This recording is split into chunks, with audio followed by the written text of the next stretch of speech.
and welcome to this week's session. Before we dive in, just want to check that the technologies are working. So give us a hello or yes in the chat box. Should be able to see Terry, Mike, Jenny, myself, and Don on your screen, and hear us as well. If you give us a hello in the chat box, just let us know that everything's working. And then we are going to get started in just a few seconds. Cool. So this type yes in the box. Hi, Alex. Hi, Andy. Hi, Perry. Hi, Michelle. Yeah, so just type yes in the box so we know you can see and hear us, so we can get started and everything's going. Hi, Laura. Yeah, just coming in, just checking the sound and visuals first of all. Just if you can hear us, give us a hello in the box or yes in the box, just so we know that it's working for the majority of you. Hi, Debbie. Hi, Mark. Yeah, so just type Y or yes in the box so we know we're good to go and we'll get going. Hi, Tom.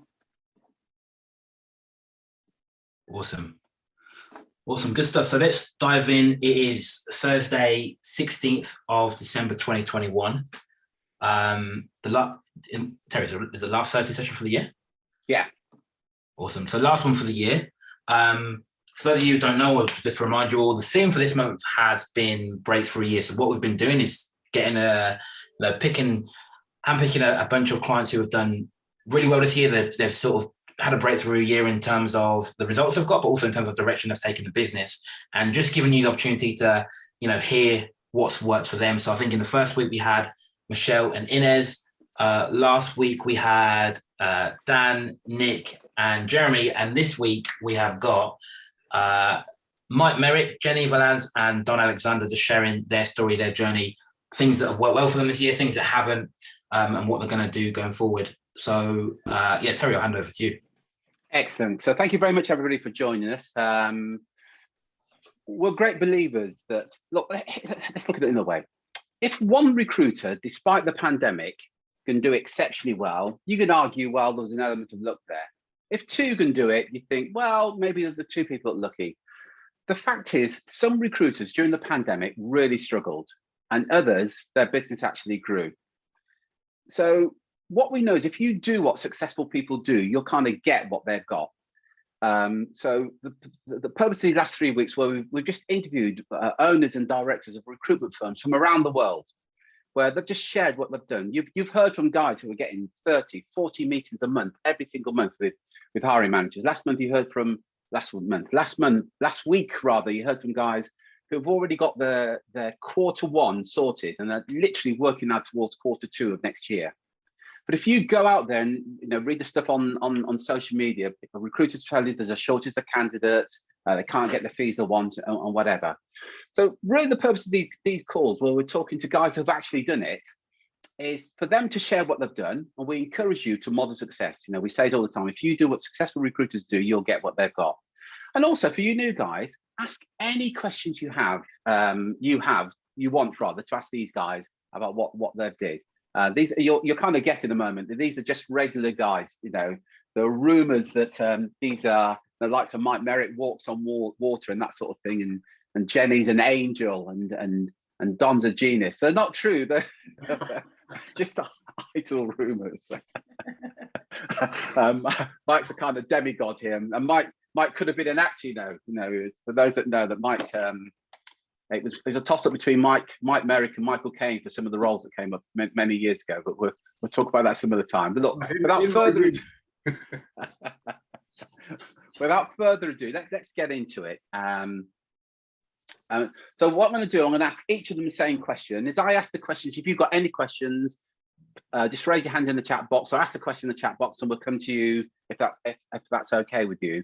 So then asking them the same question. So we want to go back to last year. So this time last year, certainly in the UK, we had what was then being called November time. It's called the second wave of the pandemic, and I think it's fair to say we all sat there thinking, "Oh shoot, now what? Now what's going to happen?" Because there was talk of further lockdowns. I remember having coaching sessions with you. I remember distinctly, Jenny, having a coaching session with you. I can't repeat some of the language that you came out with at the time, but it was things like, "Oh, yeah." It was things like, "Oh, flipping heck, it's going to be tough."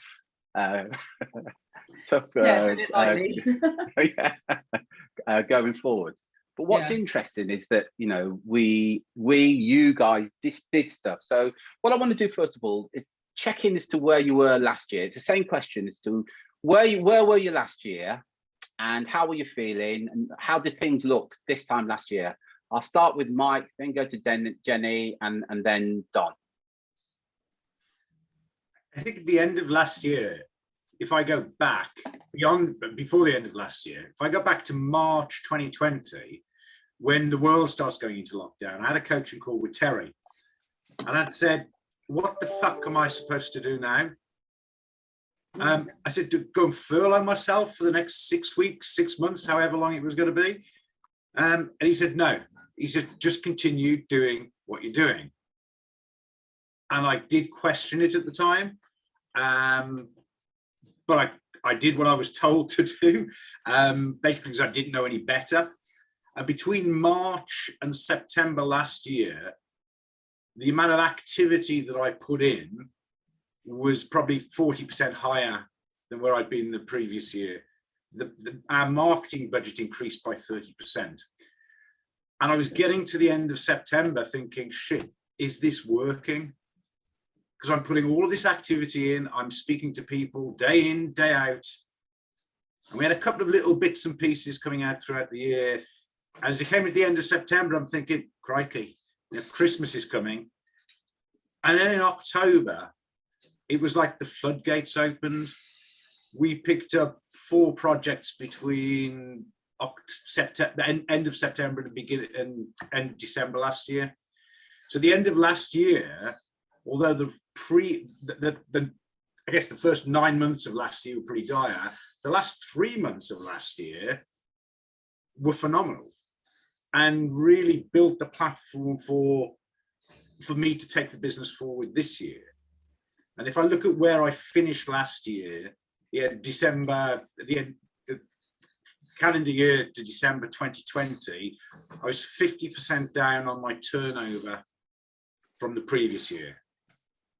But I'd set myself up really well to come into 2021. And that was down to the hard work, a lot of work on my mindset. So coming into 2021, I'm in a really good place. Thanks, Mike. Thanks for that. Jenny, take us back to our coaching session, October, November, and you know, your thoughts on where you were then, how things were looking then. Yeah, so first of all, because I haven't been on for so long, hello to some faces here I don't recognise. So yeah, I swear a lot. I'm just going to put it out there. But anyway, so going back, sort of this time last year, we'd had like a period, like when we first joined with you in that September, we had a good month or so. But when you first come on the course, I think the first month or so is kind of, you know, you kind of getting to know what you've got to do and all the process and all the rest of it. But when it came round to that lead up to Christmas, just before the next lockdown hit, I don't know, I just felt really low and really down, and you know, all this stuff was going on, and my head was in a really, really bad place, and I just could not shake that feeling from my head. And Christmas was pretty shit. You know, I was only saying to Terry the other day that on Christmas Day, I got up and I didn't wash my hair, I didn't put makeup on, I couldn't bother to get dressed. And that wasn't like me for Christmas Day. You know, normally I'm pumped up and, you know, ready to go and let's get the gin out. And I just couldn't be asked. And in somewhere in my mind, I knew that January wasn't going to be good because all the shit that was going around the news, I just knew it wasn't good. So I could not get myself out of that horrible lull that I was in. It really was horrible. And then when it hit, when we all got told then that school shut, that was, for me, that was like, right, fuck this, schools have shut now. Now I've got my kids here, as well as trying to get my business out of the toilet. So it was just like one thing after the other, and I just couldn't be asked anymore. I've lost the will in everything. I just didn't want to do it, and I was looking for jobs actually. So you're thinking of pulling out the recruitment altogether at that stage? Yeah, we were going to, because I just didn't. I guess I just didn't have the fight in me to carry on anymore. I didn't have any faith in it. I didn't have any belief in what I was doing. I was trying to homeschool 2 children at the same time that were literally driving me insane in this house. You know, I just didn't have it. I just didn't have any get up and go. I couldn't even work out. I couldn't even bring myself to do a workout ever. So yeah, it was a pretty bad place. Thanks for that, Jenny. And Don. Yeah. So how are things in the States? Yeah, it was an interesting time that I hope we don't have to go through again. For some perspective, I started with the Apex program with Terry and Mike and Drew and everyone 2 years ago, almost to the day. And I spent, like I think a lot of probably newer people to the program, a whole lot of time digesting and trying to get things out. I've called it kind of that drinking from the fire hose, trying to comprehend everything I was supposed to do. And when the pandemic started, I just, which was round about March for us of 2020, I just tried to put my head down and just focus, kind of like Mike said, on doing what I thought I was supposed to do. We finished the year flat, ironically, in terms of revenues from the year before. And so 2020 was supposed to be really more of a growth year, and we finished flat. But when you're working that hard, you know, at least I considered it working hard on the weekends, all hours of the day, to do the same number that basically you did the year before. I think, like Jenny said, you kind of start to question things and go, what the hell is going on? You know, but the trust in the process has led to an entirely different conclusion, which we'll talk about this year. And so I felt one of the biggest obstacles was working harder for what I felt like ultimately were the same results. But what I figured out kind of later on, and you know, looking at this retrospectively, is that the same results actually in a year like last year is actually perhaps a win. Absolutely. That's not necessarily a bad thing when you put it in the context of something that was completely out of all of our control. And so staying with you, Don, in hindsight's a wonderful thing, isn't it? Looking back, what did you do that upon reflection, what did you do last, you know, in that time that upon reflection probably wasn't such a good idea after all, but it seemed a good idea at the time? Well, I've probably got a better answer for that this year than maybe last year, because that's in a little bit more of a distant and compartmentalized memory that I almost prefer to keep there in some ways. I think the thing, just to maybe turn that on its head, Terry, in a sense, I think the thing that I did right was to continue to focus on the process. And I was getting good results in 10 before 10 calls and the entire LinkedIn process and the lead up to that. And by good results, I mean I was talking to people. Now, they may be fundraising and they may not have had money, they may not have had a need right then, but I was building those relationships. And so that was what kept my head in the game. I knew I was talking to people that would one day perhaps have money and one day have a need for my service. But it was hard in that interim time where, you know, for, I don't know, 6 months, 4 months. I mean, we did have some business that carried us through, but it was hard to really develop new clients, I think, at that time. Yeah, and just a big takeaway there, especially for the new guys, something that we talk about all the time. Sometimes it will happen, put it bluntly, every now and then the what's it's going to hit the fan. And we've got no control over what happens out there, be it a lockdown, be it the pandemic, be it whatever, you lose your best client. And what you're getting here is that what you want to be focusing on and what you've got control over. So part of it is we've got a process that if you just do certain things, you'll speak to a certain number of hiring managers and really focusing all your time and energy on that. As I said, stuff out there is going to happen because that's life. But if you just stick to the process and focus on what you got control over, it's going to serve you well.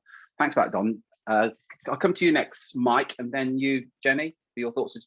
Hindsight's a wonderful thing. What do you do that you kind of wish that you hadn't done? I didn't think that there were initiatives that I was looking at, and we'll talk about some of them later, that I could have pulled the trigger on earlier, but I hesitated. And with hindsight, if I'd have done things earlier than I had done, the results would have come sooner and the results could have been better. And I think it's very easy to sit there and think, oh, I'm not sure about this. Sometimes you've just got to bite the bullet and go and do it. Sometimes you'll do things that don't pay off. Other times you'll do things that pay off big time. That's interesting, because we're all like this. It's human nature. We don't do stuff because that fear of failure. But your success is just the other side of whatever that fear is. And the people that are successful, the people that go, this may not work, but I've got to face up to that fear and get around the other side. Because the moment I get around the side, that's where your success is. So that's a really good point there, Mike. Thank you. And I think you've also got to consider, we're all in business for ourselves. You're going to do things that aren't going to work. You're going to speak to people who are going to tell you to go away. And these are all steps on the road to where you want to get to. I think I've failed in my life so many times at different things, but it hasn't stopped me moving forward towards my, ultimately where I want to go to. But if you don't fail, you're never going to succeed. That's right. So those people that never fail, ultimately what happens is they're not taking action, so they never get the results. Really good point there. Thank you, Jenny.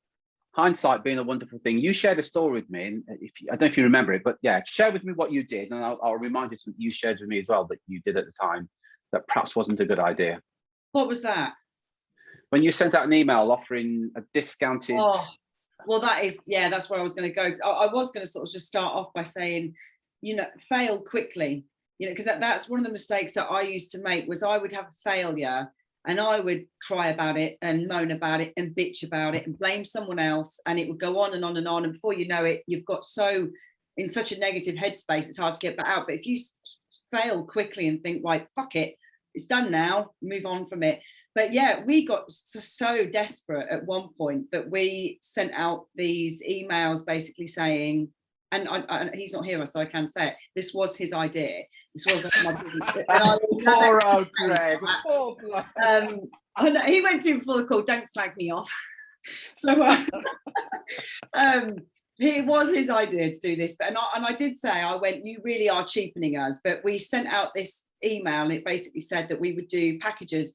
So you could pay £795, and we would basically do a target search for you. That's just how desperate we got at one point. Luckily, it took this guy, and I think that's what you were talking about, it took this one guy to come back from this company, and he said, why are you so cheap?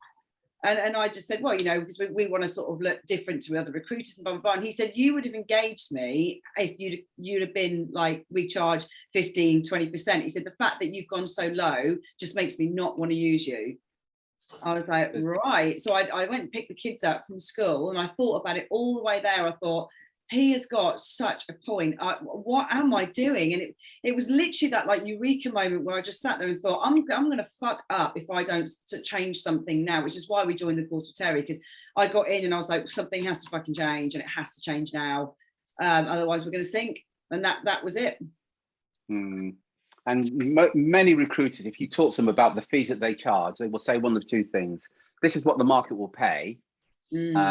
So what we're doing is our fee is a kind of mid-range. So we're not the cheapest, but not the most expensive. Now you want to think about that for a minute. So if the market rate is, I don't know, 15%, that's at the bottom end. At the top end, it's 25%. And you go, well, actually, what I'll do is I'll be at 20%.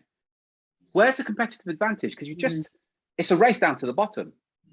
You can't say that you're a good recruiter and a cheap recruiter. You can't have something that's good and cheap. It's either one or the other.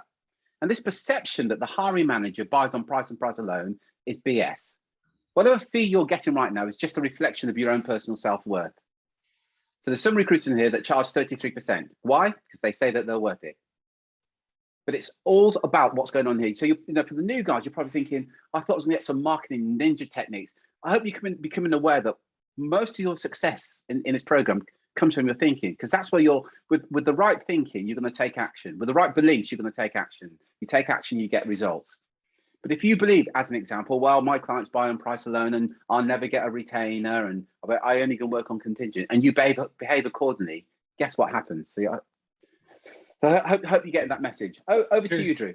Terry, Sorry, Don. Sorry, yeah. I just want to comment briefly on Jenny's story, because I think that resonates so much in the universe as to when you, especially when you start to move up the proverbial food chain. If you go and tell, in my view, you're bidding for a C-level search, for instance, and you go and tell them that you're at 20%, what happened to her, to me, is so likely to happen. If your pricing isn't where it should be, based on what your offer is, what you can actually do, then you're going to get disqualified on the basis of price. But it's not because your price was too high, it's because it was too low. And I think that is so important to internalize, that you can get turned away because you didn't price things according to where they might be priced, or probably should be priced, given the set of circumstances that you're dealing with. Really good point there, Don. Excellent point. And added to that, a lot of recruiters out there saying there's a shortage of good quality candidates. Again, think about that statement. There's a shortage of good quality candidates, but your client's driving down the fee. The law and supply and demand then dictates that your fee goes up, not down. So again, there's no logic to those arguments, but what's going on there, that's an emotional decision that the recruiter makes. Or, there's a shortage of candidates and I can't fill all these roles, and well, you're probably working on too many roles, your fees are probably too low. How would it be if you were to work on less roles on the retained basis, or exclusive cancellation, but a higher fee? Because then ultimately you would work less and earn more. Really good point you made there, Don, as well. Thank you. Drew. Yeah, the question. So this is more for you, Jenny, just because you mentioned that you got to the point where you were looking for a new job, which I didn't know before. And again, just speaking to a lot of business owners, I think that's, for a lot of people, they see that as ultimate failure, having to go and work for somebody else again. And I think everyone that's sort of seen you on here would agree that I think you're probably unemployable. So it's interesting that you were doing that. But I was just curious as to what stopped you. Like you obviously thought about it, but didn't in the end. What went through your mind at that point where you thought, I'm going to carry on down this path? Well, it's weird, really, and I think I have told this story before, and it's probably, some people are going to go, what? But I was watching the Osbournes at the time. Remember me telling you that I was really into the Osbournes? Yeah. I don't know why I went into that, but I did. I do like Black Sabbath though. But anyway, so I started watching it a lot, and I loved their lifestyle. I loved that they had this massive house. I loved that they had this swimming pool. They just seemed happy in themselves. And I know Aussie's obviously a bit funny, but they did seem happy in themselves, and they were doing things that they wanted to do. They went to places they wanted to went. She went out and went shopping, which is something that I love doing. But I just thought, what if they can have that lifestyle? Why can't I have that fucking lifestyle? Why have I got to think, right, well, I'm not good enough, I've got to go back to working for somebody else? And I thought, no, I'm not. I need to stick at this, and I need to just think of some I've got to do something different. And just change my ways. But that was where I just thought, no, why can they have it, but I can't? We're all fucking human. We're all made of the same stuff. So why can't you? Yeah. So sorry, anything else? That's kind of, by the way, anybody got any questions, please feel free. So you've all touched on, I'm going to stay with you, Jenna, but you've all touched on mindset and just different thinking. From your point of view, Jenny, what was a specific mindset that you, again, hindsight being a wonderful thing, you then realize this is the mindset that I need to have to succeed? And maybe the mindset I had before wasn't serving me. You kind of touched on it. I'll start with you, Jenny, then you, Don, and then Mike. Yeah, so I think, what do you mean? What sort of changed my mindset, you mean? Yeah, what was the specific mindset that you realized you needed to experience some of the success that you've had? And we're gonna share some successes a bit later on. But yeah, I'm interested in your mindset first of all. Yeah, it was more. I knew I had to stop blaming things. I knew I had to stop looking for answers. I knew that it was my mind that was holding me back, because I was always looking for someone to blame. I was always looking for something else. Another situation, I was always making excuses for things not happening, like, oh, it's nearly Christmas, so no one will want a fucking call, and that is what you do, isn't it? You get near to holiday periods and you think, oh yeah, but everyone's on holiday, and it's bullshit. So I knew that in my mind that I had to I had to get away from that negative. It was just, everything was just negative. And I knew I had to make some massive changes to try and, you know, bring myself. But I knew that was the one thing that was stopping me. It was because my mind was just in the gutter. And I was just so low. That's the thing. I was, you know, it was just such a bad place to be. And yeah. So what I get from that, one of the things that you then acknowledge at some level, that you had to take 100% responsibility for everything that was going on in your life, and start pointing the finger at everybody. And again, you know, we talk a lot about this, about taking responsibility, because the moment that you take responsibility, what you're saying at some level is, I can do something about it. The moment you point the finger at somebody else, you're playing the victim, whether you like it or not. Whether somebody has pissed you off, whether the client hasn't returned the call, whether the candidate has ghosted you, whether the client won't pay the fee that you want, you start pointing the finger at them, you're playing the victim. The moment you say, actually, do you know what, I take 100% responsibility for what's going on here, it means that at some level you can do something about it. So one of the things I got from that, Jenny, was accepting 100% responsibility. Yeah. And then you talked about just, you were down in the gutter. So what was it? What did you do there? The question now is, what did you do to get yourself out of that shitty mindset to, I'll take responsibility and I need to look at things differently? And the confidence that we've all picked up from you as well, that over the months kind of just went through the roof.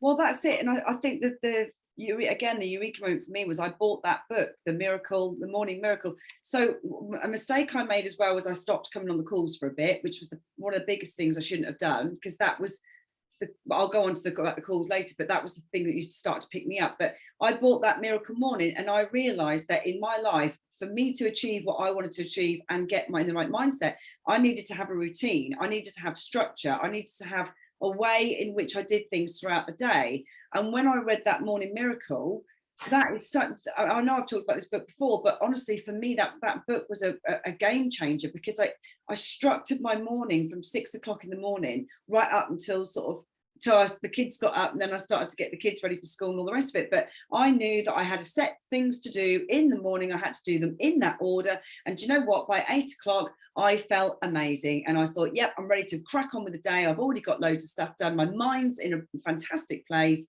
I'm ready to go. And do you know what? I used to do it Monday to Friday. And I used to think on a Saturday and Sunday, I used to feel a bit, because I didn't used to do it. And so then I thought, do you know what? I'm going to start doing it in the mornings, on the weekends now as well. So then I started to train myself to do it in the mornings. Yes, I didn't come in and do a workout. I just took the dog out now, but I sometimes do a bit of meditating on a dog walk, which is kind of a bit weird. But so for me, it was the structure, the routine, and just knowing, just planning your day. And I think that's important with your mindset. I think that's important. Yeah, and the big takeaway here is that, you know, I always say this: your mind is like a garden. We all like this lovely, well-kept garden, perfectly mowed garden. But what you know is, if you just leave that garden, eventually it will overgrow with weeds.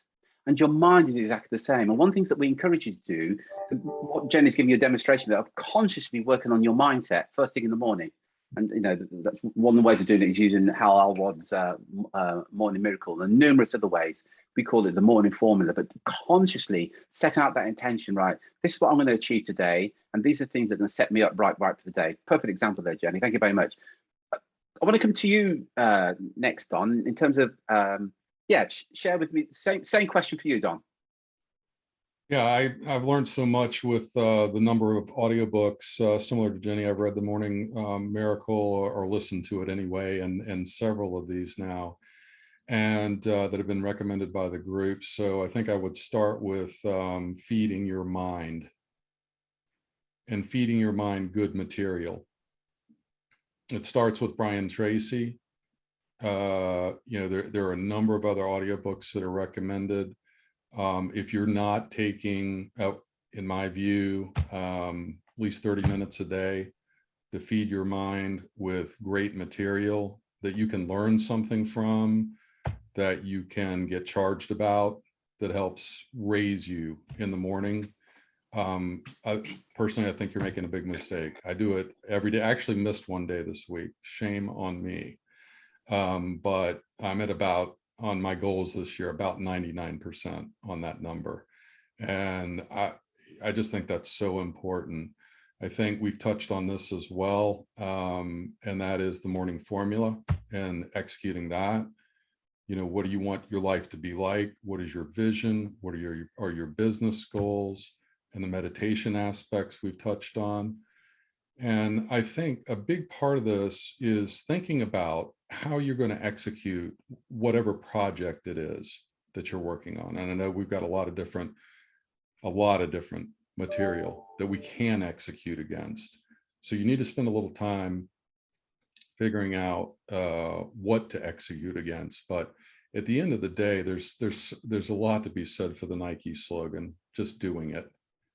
To eat that frog in the morning, to get up, get out of bed, work out, feed your mind, you know, 4 pillars, so on and so forth, into your day. By the time I reach the mid part of my day, I have, well, I would say 2/3 anyway, of what I absolutely wanted to get done today. If the rest of the day crapped out, I've already got 2/3 of it done anyway. And I think that's the way you've got to think about your mindset and approaching these things. Yeah, excellent. Thanks, Don.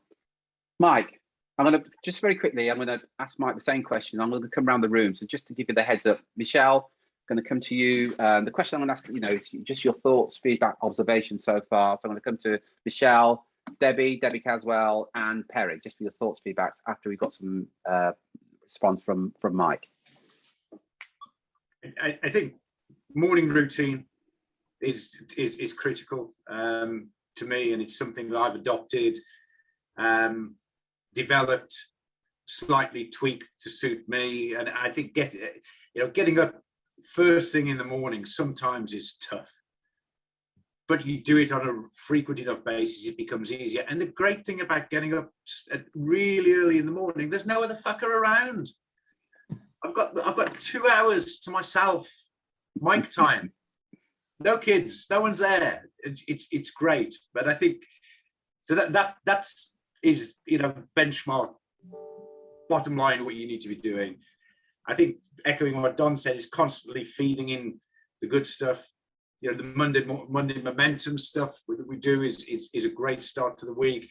Constantly feeding in. People say, "Oh, I don't have time to read." You know, stick on your headphones. You've got a half hour a day when you're cooking, listen to something, just constantly feed that stuff in. And I think the other thing is, from a mindset point of view, for me, what is really transformed this year is setting the right goals. Because when you set the right goals, there's something magic happens. You don't have to know the how. What you need to know is the what and the why. And if you become passionate about your goals, and the why is the right why for you personally, the how will take care of itself. But you've got to have that belief in the goal that you set. It's got to be a big enough goal that excites you. But I also believe it's got to be a big enough goal that also scares you a little bit as well, to think, well, how the fuck am I going to achieve that? And then you imprint that goal on your mind constantly, day in, day out. As part of my morning routine, I'm reading over and over and over what my goal is for the year. And it becomes part of your subconscious. Yeah, really good point there about goal setting as well. Yeah, and so many people don't have well-defined written goals, but all the evidence suggests those individuals that have tend to outperform anybody else. But it's estimated only about 3 or 4% of the population have a well-defined written goal that they're committed to. Now, this time of year, lots of people are going to have goals and make wishes and resolutions or whatever. But I'm talking about well-defined goals that they're absolutely committed to. Massive difference there. Thanks for that, Mike. Michelle, you'll come to you first, then Debbie, then Perry. Thoughts, feedback, observations, please. Hi, yeah, well, I mean, I concur obviously with everything that the three have shared, and thank you for that. But I mean, I just wrote down, and similarly to what they've said, you know, really there is no magic bullet. I think you know, in my experience of recruiters, you know, over 20 years of hiring and working with lots of them, I think, you know, character wise, we're generally quite a flawed subsection of society. You know, and admin is not our strength, frankly, but you know, we are or tend to be quite resilient to a fault, because obviously that's what keeps us in the job and allows us to do the job. But I mean, we do have that belief in ourselves, and you know, Jenny's talked about it as well. But I mean, certainly, I think women might be a little bit worse for the imposter syndrome than men sometimes. I'm not sure, although apparently everyone around the world, regardless of gender or race, will experience it, or 70 to 80% of people experience. But, you know, just believing in yourself and what you add, the value that you bring. You know, even if you look at anyone that's successful, I was watching the Dettori documentary, and the first thing he said, you know, is you will lose far more races than you'll ever win in horse racing. And we all know about Michael Jordan and The Last Dance, and, you know, you'll miss 100% of the shots that you don't take. But I think, you know, as they've said, if you've got a routine and you know what's important, it can be very easy in recruitment to lose a day, to lose a week, just while away the hours, looking at LinkedIn, looking at posts, checking emails, you know, and you're not actually achieving anything. So knowing what matters and sort of measuring those things and just believing in them and following the process, I think, you know, is really, really important. So that's all I've noted. Excellent. Thanks for that, Michelle. Debbie. Hi there. Hi. Yeah, I mean, not a lot that's different, really. I think, you know, for me, you know, and it's great to hear people saying those things and just almost reinforcing what you're doing and what you're thinking. I think, you know, for me, just that positive mindset, you know, and being totally honest, you don't have it 365 days a year. I think we all have those bad days, but, you know, having that positive mindset and belief, you know, for me, sort of setting a plan, and I've always been a big goal driven person, and, you know, committing your goals to paper and sharing them with somebody, I think is the key. Keeps you very honest, it keeps you real, it keeps you focused on what you initially started out to do as well. And also surround yourself with some good people, you know, so that when you do have one of those wobble moments, or when you think, gosh, there's got to be an easier way to earn a living, or this isn't working, or, you know, that you've got somebody that you can bounce that off, that you can talk it through with, that can, you know, get you back on the right track. You know, I'm a big reader in books. I've not read, I scribbled down The Morning Miracle, I think, Jenny, that you mentioned. I've not read that one. So, you know, but just those sorts of books that quite often you read and they remind you of things that you already know, but that you just stop doing, you know, and you think, God, why have I stopped doing that? It was great, you know, and when I was doing that, you know, I could see the success that was coming. You know, I once attended a training course, and the one key takeaway that I got from it was, you know, that the guy kept talking about running your movie in your mind. You know, when you had that great period of success and everything seemed to be going well, you know, what were you doing? How were you feeling? How were you approaching things? You know, what were you doing differently? And when you hit a bit of a trough, to go back to that moment and run that movie in your head so that you could think, oh God, I've stopped doing that, or I've not been doing that, or that's why it's happened. So yeah, and like you say, Michelle, there's no magic miracle, is there, to 3 steps? I think it's just making sure you've got those cornerstones in place and you keep coming back to them when you go off track. Yeah, great. Thanks for that, Debbie. Some really good points there. Just remind me, there's another personal development guru, a chap by the name of Jim Rohn, who's sadly passed away now, and he one of his great quotes was, you will earn an average of the 5 people, your 5 closest friends. And if you want to improve your earnings, make sure you're associating yourself with people that earn a lot more than you. And, you know, one of the feedbacks we get from these group meetings is that what it does do is it gets everybody to raise their standards, because, you know, guys come into these calls and they're sharing, you know, doing $1 million a year or getting fees of 60, 70, 80,000 fees. And you're kind of thinking, wow, if they can do it, why not me? So I thought it was a really good point that you raised there, Debbie. Perry. Hello. Hello, mate. How we doing? All right. Yeah, good, thanks. Good. Thought, Yeah, I mean, sorry, can I just stop a minute? The tie. What? I almost didn't recognise you. What's that all about? I've gone festive. So Is that yeah, I was at Harry Potter World last Tuesday. So this is my photo from Harry Potter World last Tuesday, and then this is a Gareth Southgate polo shirt jumper. So so yeah, I've gone. He's not having a party. It's no party. Just That's it. Just me. Look, it's just me and some fake food. But yeah, so but yeah, no, like what Jenny said. I mean, like around, I actually grew up about 3 miles from Ozzy Osbourne. So if he can do it, then obviously he's a lot older than me, just adding that point. But yeah, but yeah, if Ozzy can do it, then why can't we all? I think like the dream board is a brilliant idea. Stuff like that. Just looking at that every morning.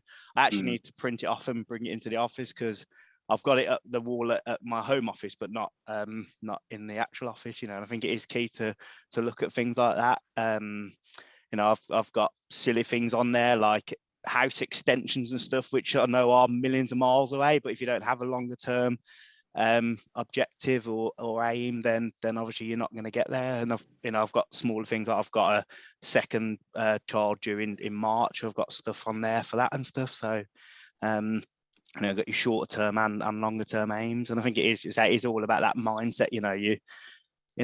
That was one thing that probably hit me closer to the end of the year than the beginning of the year around mindset. But yeah, obviously, I'm like already I'm for a record quarter by the 4th of Jan and excellent. stuff. Well done, Perry. Excellent. Yeah, and I'd say just average fees and everything will increase if the mindset's there, if actually you're worth it. And I say started turning down work that I would have probably worked on before and never filled. So yeah, it is, I say, mindset's key. Yeah, excellent. Thanks for sharing that, Perry. No And well done. Cheers. Well done. And I love that top. Excellent. Over to you, Drew. You won't when you see the price of it. I didn't say I'd buy one. I just like it. Yeah, just a question for all of you. I'll start with you, Don, then you, Mike, then you, Jenny. And the question was, obviously we've got a picture of where your business was this time last year, but I mean, how does it compare to, how it is now? And then what would you say has been the biggest sort of breakthrough for you? Greatest what, Drew? I'm sorry? Breakthrough. Oh, the biggest breakthrough. So I've written down, I'm going to try to answer that question in 2 ways. One is through some of the metrics. I'm a big fan of keeping metrics, and I'm constantly on the prowl for metrics that I'm missing. But, in the last 12 months, these were some. I apologize for boring you all with some very specific numbers, but we programmed the database to be able to do this. So and these are in no particular order. We've now got 98 all-time YouTube videos up with almost 2,000 minutes of watch time and 1,200 total views. 34 blog posts published this year. Almost 7,000 people, unique visitors, went to our website. We published a new ebook, had 48 weeks of weekly email content created, which continues to be sent to basically our cold list of about 20,000 people, 556 10 before 10 connects, 81 triage calls, 35 sales calls, 18 proposals, and 108 first-time meetings booked for this year. And that resulted in, and I'm gonna hate to confess this, but we're just shy of what I had hoped we would be at this year. But nonetheless, it was a 40% increase over 2020 in terms of revenues. So, I finally feel like we're getting to the point where that omni-channel approach and positioning within the market. When I first started this program, one of the things I remember Terry saying to me was, The sound's gone, but what did my sound go out? I can hear you. oh, is it? Oh, it might be me. Apologies. Okay. One of the things that Terry just mentioned to wrap up, briefly is, do people know about you more or less in your market? How many people out of your sector really truly know who you are? And I thought to myself, and I really had to answer that question, I was like, not nearly enough. And so a lot of the last year to two has been spent really getting the word out. And I think that's culminated in what I think is going to be a pretty amazing quarter heading into the first quarter of 2022. So. Awesome. And yeah, same question to you, Mike. I feel somewhat ashamed. I always hate following Don on these questions because I couldn't tell you how many blog posts we put out, but it's been a lot. I couldn't tell you how many first meetings we've had, but it's been a lot. I mean, in terms of, if I look where I am from a turnover point this year as to where we were last year, there's been a 350% increase in turnover. That hasn't been easy to achieve, but we've got there. That's put us in a position where I remember having a conversation with Terry at the beginning of last year, and he was speaking to someone who said, well, I've now got, I don't have to worry about the pandemic. I've got 12 months worth of income in my bank. I've actually got 12 months worth of cash in the bank, which is a lovely feeling, and a feeling of, gives you a certain feeling of security. Well done, Mike. In terms of, I think it is very easy in some instances to push your turnover up. At the same time, you've got to be mindful of your profitability. And one of the things that I've been cautious on this year, apart from a couple of personal treats, what I've rewarded myself, of keeping a tight rein on our expenses. And whilst turnover's gone up 350%, profitability's gone up 900%. Wow. Wow, that is friggin' awesome. Well done, buddy. And that's by maintaining tight control over the costs of the business. Wow. So, and again, it's not been easy. It's been a hard year, but it's been a great year in that respect. That is fantastic. Well done. And just for those, some of you may remember this, Mike was complaining about having to buy his kids a meal. I said, some of you remember that conversation. He wasn't having to buy his children a meal, but you've got no excuse now, Mr. Merrick. No, seriously, mate, absolutely fantastic. I don't tell him anything. Well done. Yeah, I think sort of following on from Mike and Don, again, I'm like Mike, I haven't got a clue what any of our figures are in terms of, how many calls I've done and this, that, and the other. But I think the biggest breakthrough for me this year was having that faith.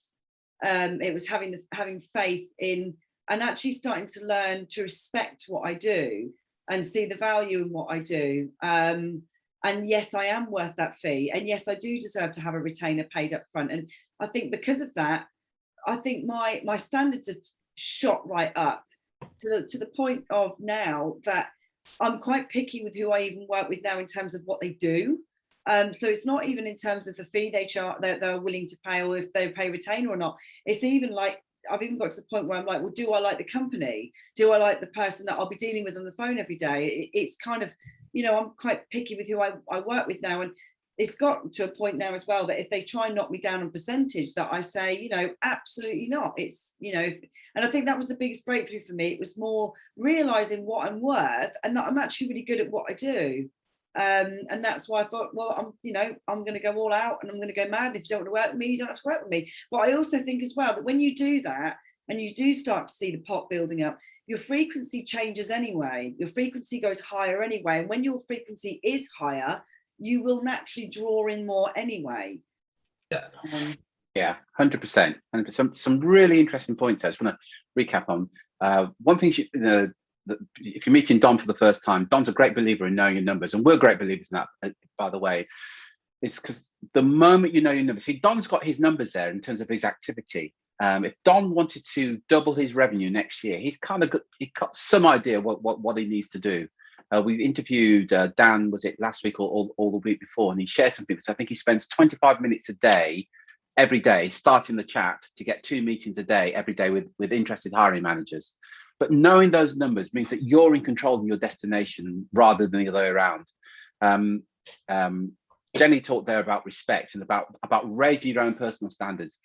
Because however you're being treated by hiring managers right now is merely a reflection of how you're allowing them to be treated. That's all it is. It's how you're allowing them to be treated. And if you're saying, actually, I'm worth more than that, I deserve to be treated better than that, that's what you're going to get, because that's what you can start looking for.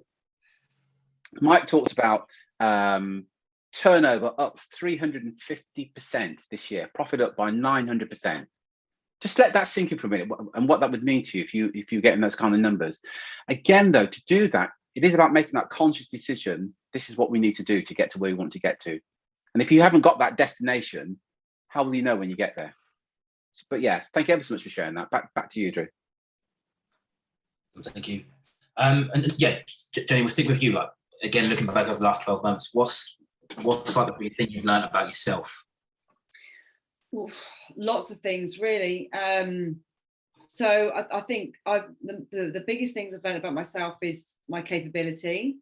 I didn't realize I was capable of doing a lot of the things that I have done, and that is mainly more around mindset. Like I just thought the way I was is the way I am, you know, and then I'll never be able to change that. I mean, I've got a bit of a negative past with my mother. So I've always I'll always be, you know, that person that holds a grudge against her mum, and this and blah, blah, blah, all goes on. But the mindset thing's shown me that I can change. I am willing to do different things. I can push myself as much as I want to go. So yeah, I think that's probably the biggest thing for me. Yeah. Awesome. And same question for you, Mike, than you, Don. What's the biggest thing you've learned about yourself? It really echoes what Jenny's saying. I'm capable of doing far more than I'm doing. And I think that applies to everybody. I think, and you can always do more. You can always do better. And there's always room for improvement. There's one thing that, sorry, just jumping over, there's one thing that Terry said, and he used to say it all the time, but it sticks in my head all the time. And I always say it to Craig. I always say, look at what we're doing right now. Is there anything that you think we can do better? And, you know, 9 times out of 10, both of us will sit there and go, yes. Right, what is it then? And so that I ask myself that question probably 2 or 3 times a week. Anyway, I'm done now. Awesome. Thank you. I think the themes are pretty synonymous here. I thought about 2 things with respect to this, Drew, and one is for this year in particular, that I can handle things in a calm, collected manner when I'm focused. And what follows that up, and I think Jenny touched on this pretty deeply, that I don't need to be everything to everyone. It's my business. I get to do what I want to do. And when I want to say no, I say no. Excellent. One of the mantras that we strongly advocate: your business, your rules. You should be deciding who you work with and for how much and when you work with them. Because if the hiring manager is making that decision for you, I can safely say the hiring manager hasn't got your best intentions at heart. But if you're making that decision, now you're making that decision based on what's good for your business and good for your family. And a lot of recruiters don't believe they've got that choice. I promise you, if you make the decision, because success is a choice, you know, you can make that decision, but that you've got to make that decision. My business, my rules. You decide who you work with, for how much, and when. Back to you, Drew. Again, I'll say stick with you, Don. What part of you thinking? You know, what part of you thinking this year changed your results? Yeah, Drew, that's a great question. I would say continued confidence in myself and my abilities, and continuous learning are the 2 biggest parts of my thinking, I think, that changed my results. A brief example, I've never really been a great storyteller, and I confess I'm still not today, but I read a couple of audiobooks about how to tell stories better. And some of the YouTube videos that we produced this year, actually, that culminated in actual stories versus just, you know, I'm more of a data guy. Here's the data, right? So I'm learning to be a better storyteller, and I have confidence in myself that I can continue to become a better storyteller. Awesome. Yeah, Jenny, same question to you, and then you, Mike. Sorry, repeat the question to me, please, Drew. Just what part of your thinking has changed your results? I think for me, it's probably the positivity side has changed my results. Just, you know, always turning things onto a positive spin. So when, I don't know, say something doesn't go our way, or someone doesn't want to pay the fees that we've said, or someone doesn't want to pay a retainer, we've always almost now spun it. So, okay, so we've dodged a bullet. Okay, so we'll move on to the next person that will pay our fees, that will pay a retainer up front. Well, that's definitely something that's been a massive change for me, was to not sit and cry about it and think, because the more you sit and cry about it and think, oh, why, you're just stopping yourself from moving on to the next person. The more no's you get, you are closer to a yes. And that's another thing that I learned here as well. You are closer to that next yes. And you have to have those knockbacks. So for me, it's just the get on with it, cry about it, deal with it. Give yourself 5 minutes. That's what I've learned recently. If something doesn't go my way and I don't like it, I give myself 5 minutes to have a good old bitch and a good old moan. I'll swear at people, and Craig will have to leave the room and all the rest of it. But then after that, put it down, move on, get on with the day. Excellent. For you, Mike, same question. I think it's not one thing. It's a series of different things, but I think it's self-image. If there was one thing, it's working on that I've done this year. I've worked on my self-image in terms of how I view myself. Because if I view myself as someone who deals at a salary level, it's going to be very difficult for me to go and be somebody who deals at board level for global corporations. So my self-image now is me as somebody who works with at C-suite level with global organizations. And that's then, it's interesting. And if that's how I view myself, then other people start to view me on that basis. And so when then I'm having a conversation with somebody at board level of the business, it's a peer-to-peer conversation.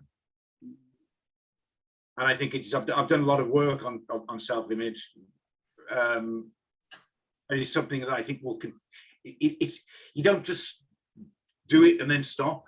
It's a process that's ever evolving. It's a process you need to keep working on.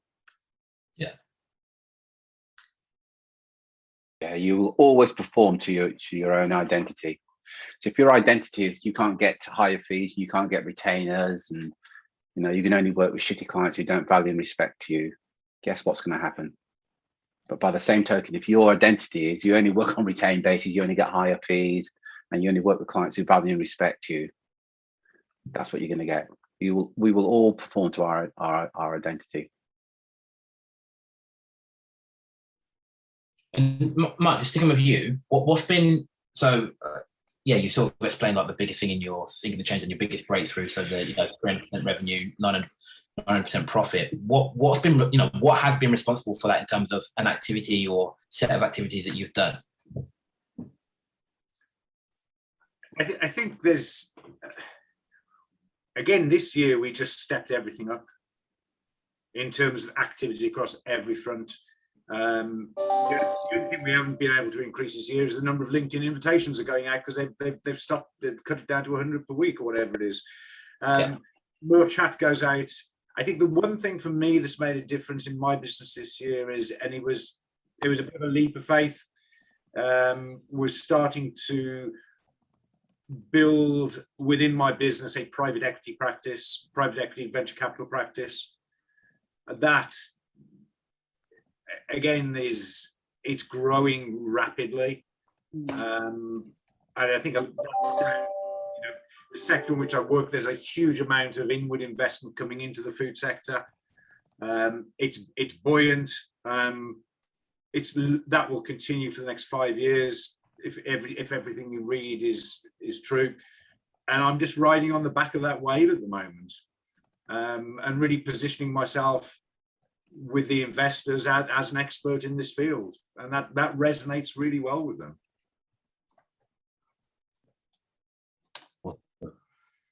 Awesome. And yeah, Jenny, same question to you. I'm doing really bad. Can I? What's the question? Yeah, just so like you sort of went through your biggest breakthroughs. I was sort of keen to know what, you know, you talked about the mindset side, but what activity did that translate into, you know, day to day? How are you getting these results? Yeah, so it's a little bit like Mike. It was just stepping my game up. You know, I'm a big fan of messaging. You know, so I will set myself a time every morning when I sit down, and I will literally have, I don't know, 1 to 2 hours. It does sound quite a lot. It really does depend on what else we've got going on as well. But in terms of headhunting, but I will set aside 1 to 2 hours where I just message, and that for me does actually work really well. But in terms of the connection thing, what I find works really well, and again, you can't just do this for a day and then it happens. You've got to kind of structure how you do this, and even maybe have a little bit of a spreadsheet. But any companies that I really want to work with, or I come across and I think, oh, I like them, I go on and have a bit of a nosy around their profile and maybe comment on something, and then a couple of days later I'll go back and do it again. So I try and make them ask me to connect. Now, it doesn't always work, but a lot of the time it does work. So I'll go on, I go, I fell in my trap. So anyway, I then connect, and I haven't used the connection, which is quite good. So you're just sort of leaving that level of curiosity there with them. So that does work with connections. But yes, messaging for me works particularly well. Campaigns, I mean, we send one out every week regardless. I can't say we've had a massive you know, reaction from them. However, but people do know who we are and what we do and what we're all about, and we try and keep them very, very thought leadership of the industry. We don't talk about recruitment because, let's be honest, no one gives a shit about the recruitment. We try and talk about what's going on in their industry, you know. And anyway, so yeah, that's my answer. Yeah, so just staying with you, Jenny, is this on LinkedIn? Are you doing this chat? Yes, yeah, only LinkedIn, yeah. Okay, excellent. So look, there was some new. Don, same question to you. Oh, sorry, Don. I didn't really answer. My apologies. No, that's okay. I'll be brief. What I think more recently, anyway, the recent part of this year, what's been transformational is really having a good think. And Jenny touched on this. I think Mike has as well. But having a really much better handle on our ideal target client profile. And I think what I did early on, the lesson was a little bit more of a scattergram approach, still within our sector, but, you know, again, kind of that trying to be everything to everybody, and it just doesn't work. So what I've been doing a lot more focus on over, especially the last few weeks and heading into next year, you've seen more posts from me about, on our group about who can take on these other positions, right? That's as a direct result of me of having a conversation with someone. I get 2 or 3 of these a week. We don't do that. You know, I'm sorry. I'll see if I can find someone for you who does. You know, so it's just being crystal clear. So. So I'll ask you all the same question. And the question is this: approximately how many decision makers would you physically speak to in a month on average? So I'll come to you first, Mike, then you, Jenny, then Don. How many new decision makers? So they're not people that you already know, not that you've done business with, rather, but people that you've never done business with. How many new decision makers would you speak to a month, Mike? Between 20 and 30. Between 20 and 30 new decision makers every month. I wish you'd asked on the question, because he could give you an exact answer down to the decimal point. So that's why I'll come to him last. Thanks, Derek. So coming to you next, Jenny. How many decision makers? And look, just before you go on to Jenny, look, just be aware of something there. About 30 decision makers. If you want to know how to get a 900% increase, 30 decision makers a month, every single month. The average recruiter that was. In addition to those are people that I haven't spoken to before as a result of generation. In addition to that, there's the chat activity and the email activity that's going out to my existing network as well. Yeah. Because the biggest problem most recruiters have got is, it's not that they're crap at recruitment, but they're crap at getting conversations with decision makers in their market who have a need for what they do. You see, you can be the best recruiter in the world, but unless you're speaking to your decision makers at the right time, it's kind of pointless. So just make a note that 30 in Mike's case. How many do you speak to, Jenny? How many decision makers would you expect to speak to, new decision makers in a month, every month? Yeah, so I would say it's probably about the same. I'd probably say it's between I'd probably say it's around 40 a month. And, you know, sometimes they turn into things and sometimes they don't. But the way you've got to kind of look at it is that they might not have anything at the minute, but you start building those relationships. And I tell them that as well. You know, if they say, well, I haven't got anything right now, when we're sort of on a messenger chatting, and I'll always say, well, I don't want to talk to you right now and get a role off you now, because that's not the sort of role that I want. I don't want a role that you're desperate to fill. I'd rather us build a relationship and you give me a role when you're ready and everything's lined up and ready to go. So yeah, so like I say, sometimes they materialize, sometimes they don't, but it's just building this. And then it's also about filtering out, isn't it? You know, it's the filtering. You know, sometimes I'll have a call and I'll think, this is going to be a waste of time, and sometimes it is, but then you kind of filter it out, and then you kind of start knowing that when you're messaging, you start knowing, you know, is it worth pushing to get a call with? And yeah, excellent. And just to be clear on this, just the new guys, there's no cold calling. In fact, we advocate that you should never cold call anybody. So these are conversations with interested hiring managers who Mike, Jenny, and Don know when they speak to them. So sorry, Don, I'm already smiling at just asking you the question. How many decision makers do you speak to? Do you speak to a month, Don? I'm going to confess to everybody, I don't have that answer right now. What I did was I broke out the calculator. I had to break out the calculator because I haven't done this yet. If you had asked me the question, how many 10 before 10 calls do I have per month? The answer is 46.33. 10 before 10 connects. Now, how many of the, so you threw me a curveball, Terry, and said, how many of those are new? And I don't know, half, maybe 3/4. So now I've got a new metric I got to add for the next go around. Drew, are we recording this that Don didn't know his numbers? Can you imagine? This is going in the Facebook group. Don didn't know his numbers. So I didn't know my numbers. Said, I don't know. Don't know. Excellent. Look, before we come to an end, the question for you three is this: there's some new guys in on this call. What's the one piece of advice you'd give to somebody that was just joining this program that you wish somebody had given to you when you joined? I'll stay with you, Don, Jenny, and then Mike. I think the biggest piece of advice for someone who's a newer entrant to the program that I would have given myself is there is a lot to learn. And I used the framework of drinking from a fire hose earlier on. Deploying a multi-channel strategy takes effort. A lot of blood, sweat, and tears, and it takes time. So my biggest advice, and I think we've heard this from some people in some of the earlier calls that we've done too, is read about the activity that you want to do and get going on it quickly. Okay, so there's no substitute for deployment, even if it's not perfect deployment. Compile a list of the other activities that you want to do. You've heard about a lot of those, I think, here on today's call. Consider how you're going to implement them. Do a process map. Get the tools you need and just do it. Okay. Don't get stuck into reading everything before implementing anything. Good shout. Really good shout. Excellent. Thanks, Don. Yeah, I would say the same. I would say don't hang about. Start doing things immediately. Even if you're not sure, start doing things immediately. You know, wing it till you win it. I think it might be Michelle actually said that, and I remember that from months ago. So I literally do that. But yeah, have faith in the process, trust the process, have faith in yourself.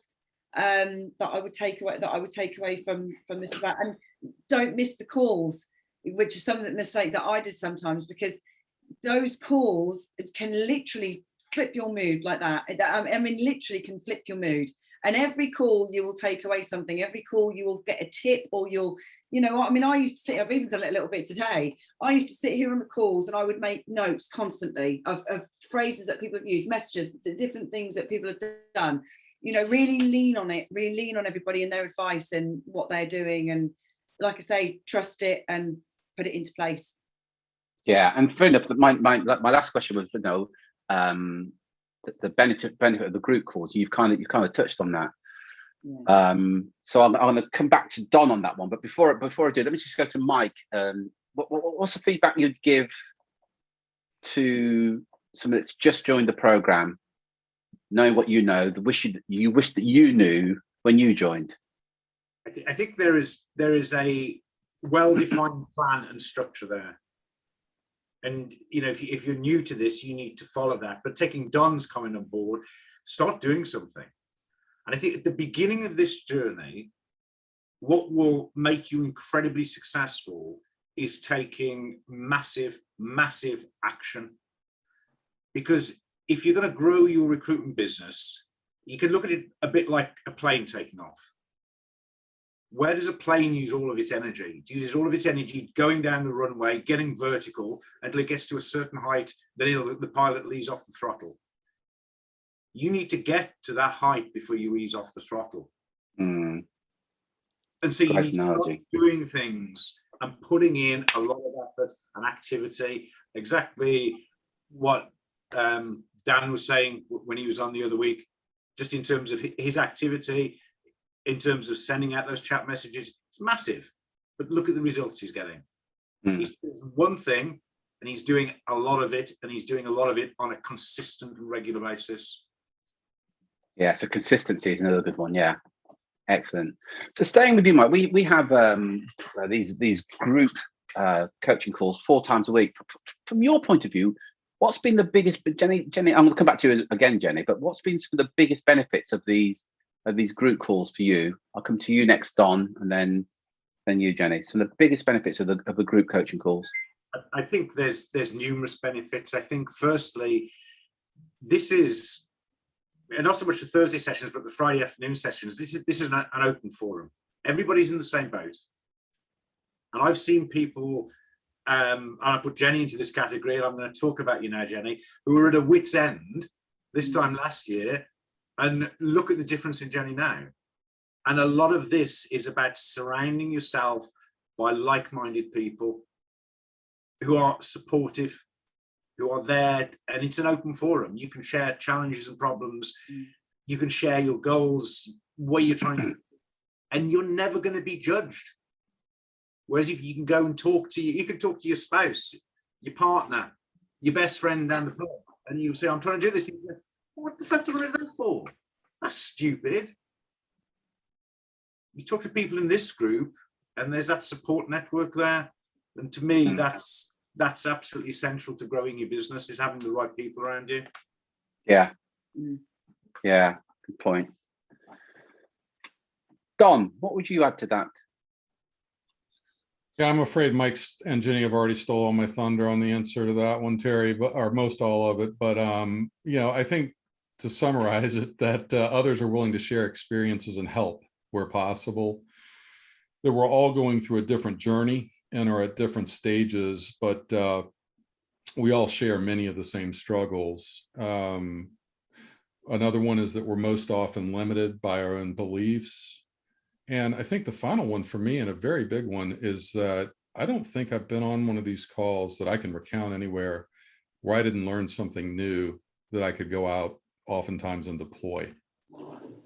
So actionable advice and the ability to be a sounding board, that really resonates, I think, on these calls. Yeah, good point there. Jenny. Yeah, out of the calls, again, like I said, it's good to speak to like-minded people. I think in terms of surround yourself with people, I think for me, I used to sort of blab to my family or friends about what we were doing and what we were up to. That sometimes was the biggest mistake that I made. So it is really worth just keeping your shit to yourself. And I mean, my dad did it last night even, and I haven't spoken to him about the business for quite a long time, but we had a bit of amazing news yesterday. So I sort of rung him up and said, you know, we've got to final stage now. If we fill this, I'm going to book a holiday to Florida next year for March time. And my dad went, well, don't, because he's broad Norfolk, don't start getting it, and started going on. And I thought, oh, do you know what? I shouldn't have fucking said anything, because instantly now he's sending negativity fucking vibes all around the place. But anyway, it didn't happen. It came off and everything was amazing anyway. But yeah, just be limited who you talk to and what you talk about. And anyone that's negative in your life, I know, and we can't cut out family completely because we have to have something to do with them, but limit your time with them. Limit what you tell them, limit your time with them. And if they start to be, I mean, my mother, I sometimes put the phone down, I walk around and do stuff around the house and I come back, she's still going, but it's just so I don't listen to it. So yeah, that's what I was saying. And like I say, you know, just lean on people, like-minded people for advice and tips. Thanks, Drew. Coming back. Seriously, and I think being a business owner, unless you're an actual business owner, most people don't get it. So whether it's your son or, you know, your relative, whoever it is, they don't always get it in terms of being a business owner. I think one of the biggest benefits is that you're dealing with like-minded people. I think the other benefit I always find with the group calls is that accountability, because you share something in the group that you're going to do. There's that very subtle pressure there. It's like, shoot, I've got to do this now because I've shared this with the group. And it's so easy as a business owner. You wake up in the morning, you think, right, I'm going to do these 3 things or these 5 things or whatever, and then you don't do them. And because you're a solo business owner, you're not answerable to anybody. It then doesn't get done, and there's no accountability. And you think, oh, no worries, I'll get it done tomorrow. And it is a lonely place to be a business owner. One that, yeah, that benefit of being with like-minded individuals. And the point that Dom made, I thought was spot on. I have a wealth of experience in recruitment, and it's very rare that I don't learn something from the group calls, you know, and the fact that people share. So we've had people like Jeremy and, well, everybody in the group, I could go on and on, who've shared tips. So they've used the chat techniques that's got them more appointments, or they've changed the terms of business so they're getting paid early. There's so many things that are shared in this group and then in our private Facebook group that you know that members get access to. It's almost invaluable. I want to go around the room and just get some feedback and thoughts and observations. So just to give it a heads up, Maeve, we're going to come to you next, to you, Tom, and to you, Andy. So I'll start with you, Maeve.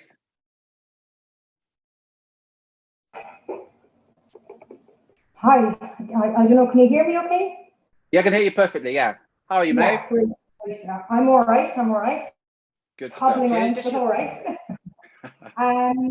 Great, first, great session and a brilliant year by everybody. Well done, guys. I'm coming to the end of my year as well, I suppose, with you, and I've increased by 50%. Which has been fantastic as well. Well done. 50% increase. And can I just interject there, Mo? Because you 50% increase, but you work a 4-day week as well, don't you? I do, yeah. Well, yeah, so it's now 4.5. 4.5.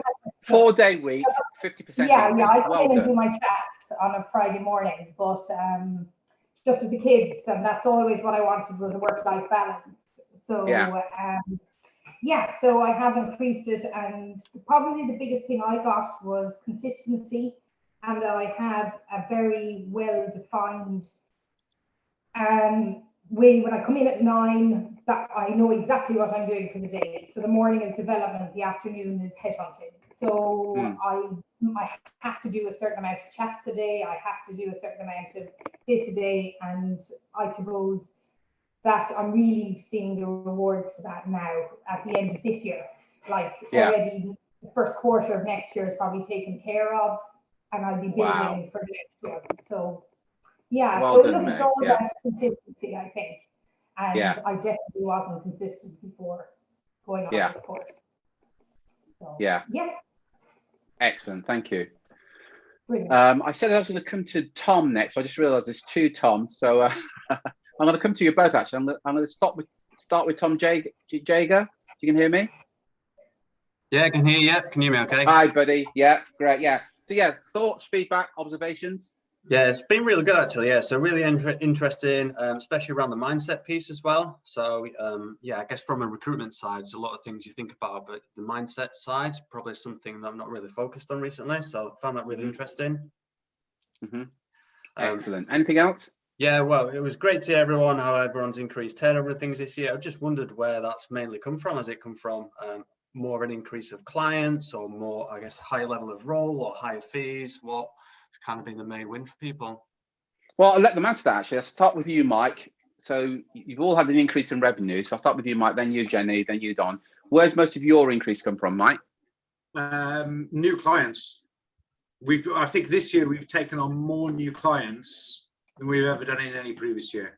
Yeah. Excellent. Thanks, Mike. Yeah. Jenny? The same with us. It's the activities come from the chat and from the consistency, but it is from new clients, and it is because we've put our fees up massively, and we've also put the retainer fee up as well. But yeah, it's definitely come from those, but it's also coming from people that we've been trying to get into as well, and companies that we know will pay those sort of fees. Yeah.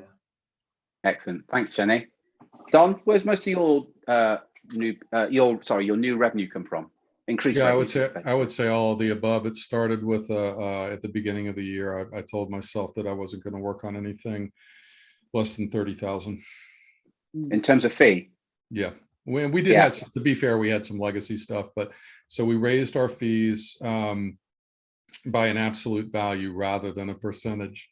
But referrals and new clients were responsible for what I would say would be the great majority. Right. And yeah, thanks for that, Don. Another example there, it's come up a few times in this afternoon about raising your standards. So Don made a decision. I keep saying this, but your success is your choice. It's about the decisions that you make. So Don said, I'm not going to do anything for less than 30,000 going forward. That's a decision. Anybody can make that decision. Don made that decision. And you can see the results that he got. So does that answer your question, Tom? Yeah, no, that's really helpful. Yeah, thank you. Excellent. The other Tom Brown, thoughts, feedback, any questions?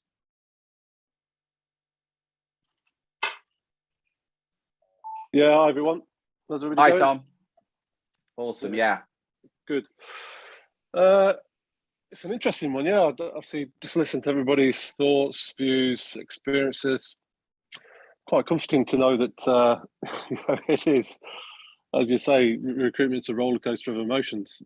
I mean, I've from the call, I've just written down some buzzwords here that, just thinking about my own business, I've been in business for about a year now, that I'm going to probably have to look into most of those areas and just kind of think where I am and what work needs to be done. So in and around structure, and obviously we're talking about structure of day, how I structure that day.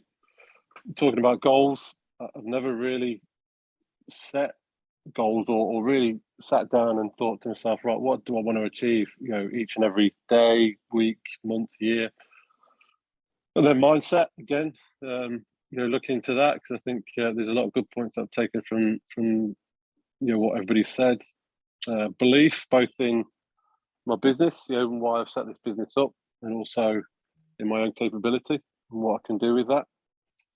And then, just around the fees as well. There's certainly a lot of an area that can be improved quite a bit from my point of view, and how I go about doing that.